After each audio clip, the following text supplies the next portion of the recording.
আপনারাই তো ভালো ছিলেন, আমরা পড়ছি বাট্টে। পোলাপাইনের ডিউটি কুঞ্চি পায় আছে বিউটি। পটের বেলা পাবজি খেলা টুস্কির লগে চ্যাটে। পড়ালেখা টন টন টন পার্কে যায় ডেটে। পড়তে যায় না মরতে যায় নায়ক নায়িকার পাঠ। চিপাই চাপাই রেস্টুরেন্ট আর ভিআইপি ফেলাট। এই শহরে খেলাধুলার নাইকা কোনো মাঠ।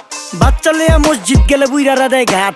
যা খাইতাম খাঁটি জিনিস, কেউ যাইতো না ভেজালে। আগের মানুষ সরল ছিল, থাকতো না কেউ ক্যাচালে। নাস্তা খেলে চলেন নানা লয়ে জায়গা হোটেলে। কি করতাছে নাতি বউ, ওঠে নাইকা সকালে। ঘুম থেকে উঠতে উঠতে সর্বনিম্ন 12টা। হোটেলে যাইয়া গামু সবজি দিয়া পরোটা। কারে কেমনে টুপি দিয়া নিজের বেলা বড়টা। কি করতাছে সালমায়, আপনি গো সালমায়। সুখ পেয়া ভুলা গেছে আল্লাহর নাম তাই ঘুমায়। ব্যালেন্ডারে মশলা বাটবো তাও দেহি ঝুমায়। সুখে থাকতে ভূতে কিলায় পেট নিয়ে এসে চুমায়। নেচা নেচা টিকটক করে হিন্দি গান শুনায়। আমগো সকল মাখালারা সাত সকালে উঠতো। হাঁস মুরগি গরু ছাগল কত কিছু পালতো। ঘর দুয়ার পরিষ্কার কইরা ধান নিরে রাখতো। পুকুর ঘাটে গোসল করতো, কল চেপা পানি লইতো। পাড়া পুতা